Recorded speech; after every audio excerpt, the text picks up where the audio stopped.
Hello friends, फिर से आपके अपने यूट्यूब चैनल जलको स्टडी पर आपका हार्दिक स्वागत। आज अपन पढ़ेंगे नाडोल के चौहान। नाडोल का चौहान वंश।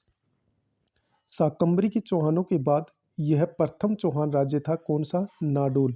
शाकंभरी के चौहानों के बाद यह प्रथम चौहान राज्य था। नाडोल के चौहानों का संस्थापक कौन था? लक्ष्मण चौहान, जिसने 960 ईस्वी में नाडोल में चौहान वंश की स्थापना की। और ये शाकंभरी नरेश वाघपति राज का पुत्र था। कौन? लक्ष्मण चौहान शाकंभरी नरेश वाघपति राज का पुत्र था। नाडोल शाखा के कीर्तिपाल चौहान ने मेवाड़ शासक सामंत सिंह को पराजित कर मेवाड़ को अपने अधीन कर लिया था। यानी नाडोल शाखा के कौन थे? कीर्तिपाल चौहान ने मेवाड़ का शासक सामंत सिंह था, उसको पराजित करके मेवाड़ को अपने अधीन कर लिया। बाद में नाडोल के चौहान जालोर के चौहानों में विलीन हो गए। फिर से देखो, नाडोल के चौहान शाकंभरी के चौहानों के बाद यह प्रथम चौहान राज्य था। नाडोल के चौहानों का संस्थापक लक्ष्मण सिंह था, जिसने 960 ईस्वी में नाडोल में चौहान वंश की स्थापना की। और ये शाकंभरी नरेश वाघपति राज का पुत्र था। नाडोल शाखा के कीर्तिपाल चौहान ने मेवाड़ शासक सामंत सिंह को पराजित कर मेवाड़ को अपने अधीन किया। बाद में नाडोल के चौहान जालोर के चौहानों में विलीन हो गए।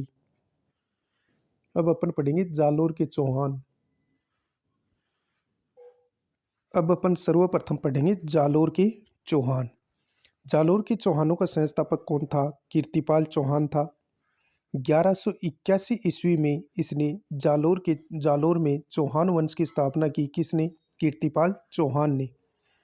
जालोर के चौहानों का संस्थापक कीर्तिपाल चौहान था, जिसने 1181 ईस्वी में जालोर में चौहान वंश की स्थापना की। कीर्तिपाल चौहान ने जालोर को परमारों से छीनकर अपने अधिकार में कर लिया। कीर्तिपाल चौहान ने जालोर के परमारों से छीनकर अपने अधिकार में कर लिया। यानी जालोर को परमारों से छीन करके कीर्तिपाल चौहान ने अपने अधिकार में कर लिया। प्राचीन शिलालेखों में जालोर का नाम जाबालीपुर व किले का नाम सुवर्णगिरी मिलता है। प्राचीन शिलालेखों में जालोर का नाम जाबालीपुर व किले का नाम सुवर्णगिरी मिलता है। सोनगढ़ पर्वत से ही इस शाखा का नाम सोनगरा चौहान पड़ा। फिर से देखो, जालोर के चौहान।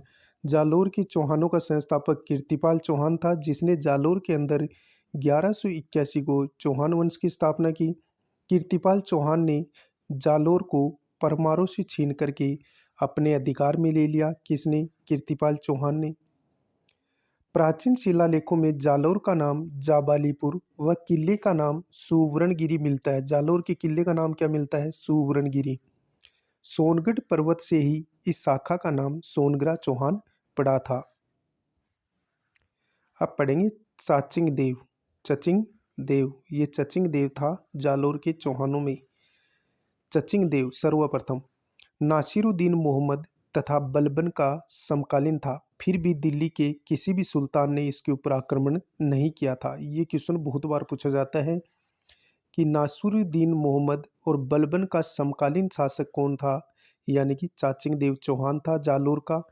दिल्ली के किसी भी सुल्तान ने यानी इसके ऊपर आक्रमण नहीं किया था। चाचिंग देव के ऊपर दिल्ली के कोई भी सुल्तान ने, यानी चाहे वो नासिरुद्दीन हो या बलबन ने, चाचिंग देव पर कभी भी आक्रमण नहीं किया। अब अपन पढ़ेंगे इम्पोर्टेंट शासक कान्हड़ देव चौहान। कान्हड़ देव चौहान का शासनकाल 1305 से लेकर 1311 ईस्वी तक था। कान्हड़ देव चौहान का शासनकाल 1305 से लेकर 1311 ईस्वी तक था। कान्हड़ देव प्रबंध ग्रंथ, जिसके रचयिता पद्मनाभ है, जो जालोर के शासक अखेराज का दरबारी कवि था, के अनुसार अलाउद्दीन खिलजी ने गुजरात विजय के लिए रास्ता मांगा, लेकिन कान्हड़ देव ने मना कर दिया था। यानी कान्हड़ देव प्रबंध ग्रंथ में पद्मनाभ लिखता है कि जालोर के शासक अखेराज का दरबारी था। कौन? पद्मनाभ। ये अपने ग्रंथ कान्हड़ देव प्रबंध में लिखता है कि अलाउद्दीन खिलजी ने गुजरात विजय के लिए रास्ता मांगा था। किससे? कान्हड़ देव चौहान से। लेकिन कान्हड़ देव चौहान ने रास्ता देने से मना कर दिया था। मूणोत नैनसी क्या लिखता है? मूणोत नैनसी के अनुसार कान्हड़ देव का पुत्र वीरम देव अलाउद्दीन खिलजी के दरबार में गया तो अलाउद्दीन की पुत्री फिरोजा ने वीरमदेव को शादी करने के लिए कहा, परंतु वीरमदेव ने मना कर दिया। मूणोत्तनेंसी लिखता है कि कान्हड़ देव का पुत्र था वीरमदेव, और इसका यानी अलाउद्दीन खिलजी की जो पुत्री थी कौन, फिरोजा, उससे इसका प्रेम हो गया था वीरमदेव चौहान का। लेकिन फिरोजा ने वीरमदेव से शादी करने के लिए कहा तो वीरमदेव ने मना कर दिया। ये दूसरा कारण था अलाउद्दीन खिलजी का जालोर पर आक्रमण का। अलाउद्दीन खिलजी का सिवाना अभियान ये किया गया था 2 जुलाई 1308 को। सेनापति था सिवाना दुर्ग का सातल देव, जो कान्हड़ देव का क्या था, भतीजा था।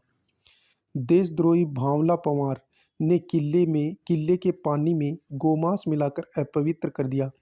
ये भांवला पंवार ये सातल देव का सेनापति था जो देशद्रोही था। इसने क्या किया, किले के पानी में गोमांस मिलाकर उसको क्या कर दिया, अपवित्र कर दिया। अभियान में अलाउद्दीन खिलजी के सेना नायक नाहर खा तथा भोज मारे गए। इस युद्ध में अलाउद्दीन खिलजी के 2 सेना नायक थे, नाहर खा और भोज, ये मारे गए। सातल देव के नेतृत्व में केसरिया हुआ और महिलाओं ने क्या किया, जौहर किया 1308 में।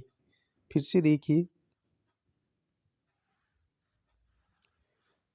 फिर से देखो, अलाउद्दीन खिलजी ने 1308 में सिवाना पर आक्रमण किया। यहाँ का सेनापति, सिवाना दुर्ग का सेनापति सातल देव था जो कान्हड़ देव का भतीजा था।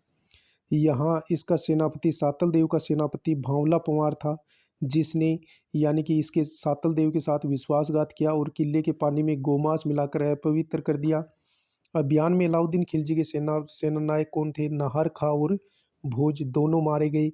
सातल देव के नेतृत्व में केसरिया हुआ और महिलाओं ने क्या किया, जौहर किया।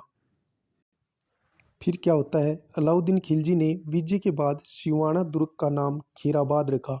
फिर कहते हैं अलाउद्दीन खिलजी सिवाना दुर्ग को विजित कर लेता है और सिवाना दुर्ग का नाम खीराबाद रख देता है, और यह दुर्ग कमालुद्दीन गुर्ग को सौंप देता है। इसका सेनापति था अलाउद्दीन खिलजी का कौन, कमालुद्दीन गुर्ग। इसको ये दुर्ग, सिवाना का दुर्ग सौंप देता है और इसका नाम खीराबाद रख देता है। यहाँ सातल देव मारा जाता है और महिलाएं जौहर करती हैं। सातल देव जो था कान्हड़ देव का भतीजा, वो वीर गति को प्राप्त हुए। यह दुर्ग कमालुद्दीन गुर्ग को सौंप दिया गया। अब जालोर अभियान 1311 ईस्वी में अलाउद्दीन खिलजी ने जालोर अभियान किया। कान्हड़ देव के सेनापति दहिया बिक्का ने शत्रु सेना को जालोर दुर्ग तक पहुंचने का सुरक्षित मार्ग बता दिया। ये दहिया बिक्का था, ये सेनापति था कान्हड़ देव का, और इसने क्या किया, विश्वासघात किया और अलाउद्दीन खिलजी की सेना को कहाँ पहुंचा दिया, जालोर दुर्ग में सुरक्षित मार्ग बता दिया, और अलाउद्दीन की सेना है जालोर दुर्ग में प्रवेश कर जाती है। कान्हड़ देव व उसका पुत्र वीरमदेव सोनग्रा युद्ध करते हुए वीरगति को प्राप्त हुए। कान्हड़ देव की रानी कौन थी, जेतल देव के नेतृत्व में महिलाओं ने क्या किया, जौहर किया 1311 में। अलाउद्दीन खिलजी ने जालोर दुर्ग का नाम जलालाबाद रखा। इस युद्ध का वर्णन पद्मनाभ के ग्रंथ वीरमदेव सोनग्रारी बात और हमीर रायण में मिलता है। फिर से देखो, अलाउद्दीन खिलजी ने जालोर दुर्ग का नाम जीत करके क्या रख दिया, जलालाबाद रख दिया। इस युद्ध का वर्णन पद्मनाभ का जो ग्रंथ है वीरमदेव सोनग्रारी बात और हमीर रायण में इसका वर्णन मिलता है। अलाउद्दीन खिलजी का जालोर अभियान वर्णन मिलता है। नोट, कान्हड़ देव के भाई मालदेव सोनग्रा ने अलाउद्दीन की अधीनता स्वीकार कर ली, जिसे बाद में चित्तौड़गढ़ किले का भार सौंपा गया था। यानी कान्हड़ देव का भाई था कौन, मालदेव सोनग्रा, उसने अलाउद्दीन खिलजी क्या कर ली, अधीनता स्वीकार कर ली, जिसे बाद में चित्तौड़गढ़ किले का भार सौंपा गया, और इसे मुछाला राजा भी कहते हैं मालदेव सोनग्रा को। अब पढ़ेंगे सिरोही के चौहान। प्राचीन साहित्य में सिरोही का नाम अबुर्द प्रदेश था। क्या था, अबुर्द प्रदेश था। कर्नल जेम्स टोड के अनुसार सिरोही का मूल नाम शिवपुरी था। कर्नल जेम्स टोड कहता है कि सिरोही का मूल नाम क्या था, शिवपुरी था। पुराना नाम शरणवाही भी मिलता है कई जगह, यानी सिरोही का नाम शरणवाही भी मिलता है। प्रारंभ में आबू में परमारों का शासन था, जिसका संस्थापक धूमराज था। यानी सिरोही का संस्थापक कौन था, धूमराज था। प्रारंभ में प्राचीन समय में यानी परमारों का यहाँ शासन था, जिसका संस्थापक कौन था? धूमराज, जिसकी राजधानी चंद्रावती थी। बाद में सहसमल ने सिरोही नगर की स्थापना की थी। किसने? सहसमल ने। फिर से देखो, सिरोही के चौहान। प्राचीन साहित्य में सिरोही का नाम अबुर्द प्रदेश मिलता है। कर्नल जेम्स टोड के अनुसार सिरोही का मूल नाम शिवपुरी था। पुराना नाम शरणवाही भी मिलता है। प्रारंभ में आबू के परमारों का शासन था, जिसका संस्थापक धूमराज था, जिसकी राजधानी क्या थी? चंद्रावती। बाद में सहसमल ने सिरोही नगर की क्या की? स्थापना की। अब सिरोही का जो यानी चौहान वंश का सिरोही में संस्थापक कौन था? लुम्बा चौहान। सिरोही की देवड़ा शाखा का संस्थापक और आदि पुरुष कौन था? लुम्बा चौहान। सिरोही में चौहान वंश का संस्थापक कौन था? लुम्बा चौहान, जो कि देवड़ा शाखा का संस्थापक भी माना जाता है। और सिरोही के चौहानों का आदि पुरुष कौन था? लुम्बा चौहान, जिसने 1311 ईस्वी में लगभग आबू और चंद्रावती को परमाणु से छीनकर देवड़ा शाखा की क्या की? स्थापना की। सिरोही में चौहानों का संस्थापक कौन था? लुम्बा चौहान। सिरोही की देवड़ा शाखा का संस्थापक था और आदि पुरुष कौन था? लुम्बा चौहान, जिसने सिरोही के अंदर देवड़ा शाखा चौहान वंश की स्थापना की थी। किसने? लुम्बा चौहान ने। 1311 ईस्वी के लगभग आबू और चंद्रावती को परमाणु से छीनकर देवड़ा शाखा की स्थापना की। किसने? लुम्बा चौहान ने 1311 में परमाणु से चंद्रावती को छीना और फिर यहाँ देवड़ा शाखा चौहान वंश की स्थापना की लुम्बा चौहान ने 1311 में। देवड़ा चौहानों के कुल देवता कौन है? साणेश्वर महादेव है। क्वेश्चन पूछा जा सकता है कि देवड़ा चौहानों का कुल देवता कौन है? साणेश्वर महादेव। अब अपन सर्वप्रथम पढ़ेंगे अखेराज देवड़ा। अखेराज देवड़ा सिरोही के चौहानों का यानी कि संस्थापक राव लुम्बा था, लुम्बा। और फिर यानी सिरोही का जो संस्थापक था वो लुम्बा चौहान था। अब अपन पढ़ेंगे अखेराज देवड़ा। इसका उपनाम मिलता है उड़ना अखेराज। 1527 में खानवा युद्ध में महाराणा सांगा का साथ दिया था। किसने? अखेराज देवड़ा ने। उपनाम उड़ना अखेराज मिलता है। 1527 ईस्वी में खानवा युद्ध में अखेराज देवड़ा ने महाराणा सांगा का साथ दिया था। फिर सुल्तान देवड़ा। सुल्तान देवड़ा दातानी युद्ध जो कि 1583 को हुआ था, महाराणा प्रताप के भाई जगमाल को मार दिया था। किसने? सुल्तान देवड़ा ने। दातानी का युद्ध हुआ था महाराणा प्रताप के भाई जगमाल के बीच और सुल्तान देवड़ा के मध्य हुआ था।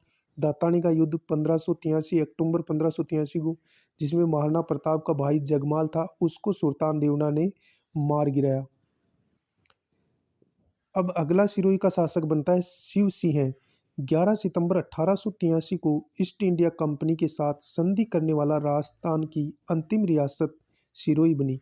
यानी शिव सिंह था जिसने अंतिम संधि की थी ईस्ट इंडिया कंपनी के साथ 11 सितंबर 1823 को, और ये राजस्थान की अंतिम रियासत बनी जो अंग्रेजों के साथ संधि की थी। अंग्रेजों के साथ अंतिम संधि किस रियासत ने की? सिरोही रियासत ने की। और यहाँ का शासक कौन था? शिव सिंह था, जिसने 11 सितंबर 1823 को ईस्ट इंडिया कंपनी के साथ क्या की? संधि की। नेक्स्ट अब अपन पढ़ेंगे बूंदी के चौहान। बूंदी के चौहान। कुंभाकालीन लेख में बूंदी का नाम वृंदावती मिलता है। क्या मिलता है? वृंदावती। कुंभा के काल में बूंदी का नाम मिलता है वृंदावती। देवी सिंह हाड़ा। बूंदी के मीणा शासक जेता को पराजित कर बूंदी राज्य की स्थापना किसने की थी? देवी सिंह हाड़ा ने। बूंदी में देवी सिंह हाड़ा ने मीणा शासक जेता को पराजित किया और बूंदी राज्य में देवी सिंह हाड़ा ने चौहान वंश की स्थापना की और बूंदी राज्य की स्थापना की। अब सर्व अपन पढ़ेंगे राव सुरजनहाड़ा। राव सुरजनहाड़ा अकबर चित्तौड़ का किला जीतकर रणथंभौर के चारों ओर घेरा डालता है। उस समय सुरजनहाड़ा 1569 में अकबर से संधि की। सुरजनहाड़ा ने यानी अकबर से क्या की थी? संधि की थी। सुरजनहाड़ा अकबर चित्तौड़गढ़ का किला जीतकर रणथंभौर के चारों ओर घेरा डालता है। उस समय रणथंभौर का शासक था सुरजनहाड़ा। कब डाला अकबर ने घेरा? 1569 में। और फिर सुरजनहाड़ा अकबर के साथ क्या कर लेता है? संधि कर लेता है। अकबर ने सुरजनहाड़ा को राव राजा की उपाधि राव राजा की उपाधि तथा 5,000 का मनसब 5,000 का मनसब बनाया या प्रदान किया। सुरजनहाड़ा के कहने पर कवि चंद्रशेखर ने सुरजन चरित ग्रंथ की रचना की। किसने? चंद्रशेखर ने। फिर से देखो, राव सुरजनहाड़ा। अकबर चित्तौड़गढ़ का किला जीतकर रणथंभौर के चारों ओर घेरा डालता है। उस समय रणथंभौर का शासक सुरजनहाड़ा था 1569 में। फिर सुरजनहाड़ा अकबर से 1569 में संधि कर लेता है। अकबर ने सुरजनहाड़ा को राव राजा की उपाधि तथा 5,000 का मनसब प्रदान किया। सुरजनहाड़ा के कहने पर चंद्रशेखर ने सुरजन चरित्र ग्रंथ की रचना की। अगला शासक है राव रतन सिंह हाड़ा। राव रतन सिंह हाड़ा। जहांगीर ने 5,000 का मनसब प्रदान किया। इनके न्याय के कारण इनको राम राजा व चित्रकला प्रेमी होने के कारण सर बुलंद राय की उपाधि दी गई। राव रतन सिंह हाड़ा सिरोही का अगला शासक बनता है राव रतन सिंह हाड़ा। जहांगीर ने 5,000 का मनसबदार बनाया तथा इनके न्याय के कारण इनको जहांगीर ने राम राजा व चित्रकला प्रेमी होने के कारण सर बुलंद राय की उपाधि दी। किसने? जहांगीर ने। किसको? राव रतन सिंह को, जो कि सिरोही का शासक बना, हाड़ा वंश का शासक बना। जहांगीर ने 5,000 का मनसबदार बनाया। इसके न्याय के कारण इसको रामराज तथा चित्रकला प्रेमी होने के कारण सर बुलंद राय की उपाधि किसने दी? शाहजहां ने दी। किसको दी? रतन सिंह हाड़ा को। अगला शासक बना राव शत्रुसाल या छत्रसाल हाड़ा। बूंदी का अगला शासक कौन बना? यानी कि राव शत्रुसाल या छत्रसाल हाड़ा। केशवराय पाटन बूंदी में केशवराय मंदिर का निर्माण करवाया। किसने? राव शत्रुसाल ने। राव शत्रुसाल या छत्रसाल हाड़ा वंश बूंदी का। केशवराय पाटन बूंदी में केशवराय मंदिर का निर्माण करवाया। किसने? राव शत्रुसाल ने। बूंदी किले में रंग महल का भी निर्माण करवाया था राव शत्रुसाल ने। राव शत्रुसाल हाड़ा। केशवराय पाटन बूंदी में केशवराय मंदिर बनवाया शत्रुसाल ने। और शत्रुसाल ने बूंदी में रंग महल का निर्माण करवाया। अब पढ़ेंगे बूंदी के अंदर अगला शासक अनिरुद्ध हाड़ा। इसके शासनकाल में 1683 से 1695 ईस्वी में देवपुरा गांव बूंदी में 84 खंभों की छतरी का निर्माण राव देवान ने करवाया। इनकी पत्नी नाथावती ने 1699 ईस्वी में बूंदी में रानी जी की बावड़ी का निर्माण करवाया। अपने पुत्र बुद्ध सिंह के काल में करवाया। अनिरुद्ध सिंह, इसका शासनकाल था 1683 से 1695। इसने अपने भाई देवा की याद में 84 खंभों की छतरी का निर्माण बूंदी में करवाया। और अनिरुद्ध सिंह की पत्नी थी नाथावती, जिसने 1699 में बूंदी में रानी जी की बावड़ी का निर्माण करवाया अपने पुत्र बुद्ध सिंह की याद में। इनका पुत्र जोध सिंह हाड़ा जेत सागर तालाब बूंदी में गणगौर के अवसर पर रानियों और गणगौर की प्रतिमा के साथ डूब गया था। इसलिए कहावत प्रसिद्ध है कि हाड़ो ले डूब्यो गणगौर। और इनका ही एक पुत्र था, अनिरुद्ध सिंह का एक पुत्र था जोध सिंह। कहते हैं कि ये जेत सागर तालाब बूंदी के अंदर जेत सागर तालाब है, इसमें गणगौर के अवसर पर रानियों और गणगौर की प्रतिमा के साथ डूब गया था। इसलिए कहावत है कि हाड़ो ले डूब्यो गणगौर। फिर बूंदी का अगला शासक बनता है राव बुद्ध सिंह। राव बुद्ध सिंह नेह तरंग ग्रंथ की रचना की थी। किसने? राव बुद्ध सिंह ने। नेह तरंग ग्रंथ की रचना किसने की? राव बुद्ध सिंह ने। इनके समय मुगल बादशाह फर्रुखसिंह ने बूंदी का नाम फर्रुखाबाद रखा था। बुद्ध सिंह की कछवा रानी अमर कुंवरी ने अपने पुत्र उम्मेद सिंह के पक्ष में राखी बंद भाई मराठा सरदार मल्हार राव होलकर को बुलाया। सवाई जयसिंह ने दलेल सिंह को शासक बना दिया था। देखो, राव बुद्ध सिंह जिसने नेहतरंग ग्रंथ की रचना की, इसके समय मुगल बादशाह फर्रुखसिंह ने किसके समय? राव बुद्ध सिंह के समय मुगल बादशाह फर्रुखसिंह ने बूंदी का नाम फर्रुखाबाद रखा। बुद्ध सिंह की कछवाही रानी अमर कुंवरी, बुद्ध सिंह की एक कछवाई रानी थी अमर कुंवरी, जिसने अपने पुत्र उम्मेद सिंह के पक्ष में राखीबंद भाई, इसने उम्मेद सिंह का साथ दिया था। और इसने यानी कि मराठा सरदार मल्हार राव होलकर था, उसको राखीबंद भाई बना करके और यहाँ बुलाया। फिर सवाई जयसिंह ने दलेल सिंह को शासक बना दिया था, इसलिए अमर कुंवरी बनाना चाहती थी उमेद सिंह को शासक। और ये क्या करता है सवाई जयसिंह, इसने दलेल सिंह को शासक बना दिया। तो फिर अमर कुंवरी उमेद सिंह को शासक बनाना चाहती थी, तो वो यानी मराठों को यहाँ शरण देती है। कौन? अमर कुंवरी, जो जयसिंह की बहन मानी जाती है। जयपुर का जो कछुआ वंश है, जयसिंह जयपुर का शासक था और उसकी बहन थी अमर कुंवरी, वो बनाना चाहती थी बूंदी में उमेद सिंह को शासक। और फिर ये क्या करता है, जो जयसिंह था ये दलेल सिंह को शासक यहाँ का बना देता है। फिर वो नाराज हो जाती है, तो उसने मल्हार राव होलकर को यहाँ राजस्थान में राखीबंद भाई बना करके यहाँ बुलाती है।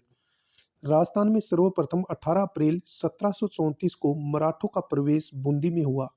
सर्वप्रथम राजस्थान में मराठों का प्रवेश 18 अप्रैल 1734 में बूंदी में होता है। उमेद सिंह, अब बूंदी का शासक कौन बनता है? उमेद सिंह। उमेद सिंह के पास हुंजा नामक घोड़ा था। उमेद सिंह के पास कौन सा घोड़ा था? हुंजा नामक घोड़ा था। तारागढ़ किला बूंदी में चित्रशाला का निर्माण किसने करवाया था? उमेद सिंह ने करवाया। रंगशाला का निर्माण शत्रुसाल ने करवाया और चित्रशाला का निर्माण तारागढ़ बूंदी में उमेद सिंह ने करवाया। और उमेद सिंह के पास हुंजा नामक क्या था? घोड़ा था। अगला शासक कौन बनता है? विष्णु सिंह। बूंदी का अगला शासक विष्णु सिंह बनता है। 1818 में ईस्ट इंडिया कंपनी के साथ संधि किसने की बूंदी में? विष्णु सिंह ने की। कब? 1818 में ईस्ट इंडिया कंपनी के साथ संधि की। फिर अगला शासक बनता है बहादुर सिंह। बूंदी का अंतिम शासक कौन था? बहादुर सिंह था। अब अपन पढ़ेंगे कोटा के चौहान। कोटा के चौहान। कोटिया भील के नाम पर कोटा नाम पड़ा। कोटा के चौहान अपन पढ़ रहे हैं। कोटिया भील के नाम पर कोटा का नाम पड़ा। किसके नाम पर कोटा का नाम पड़ा? कोटिया भील के नाम पर। कोटा का पुराना नाम नंदग्राम मिलता है। कोटा का प्राचीन नाम क्या था? नंदग्राम था। कोटा प्रारंभ में बूंदी रियासत का ही भाग था। यहाँ हाड़ाओं का शासन था। कोटा प्रारंभ में बूंदी रियासत का ही भाग था और यहाँ हाड़ाओं का क्या था? शासन था। 1631 में शाहजहां ने बूंदी नरेश रतन सिंह के पुत्र माधो सिंह, जो कोटा का संस्थापक, को कोटा दे दिया था।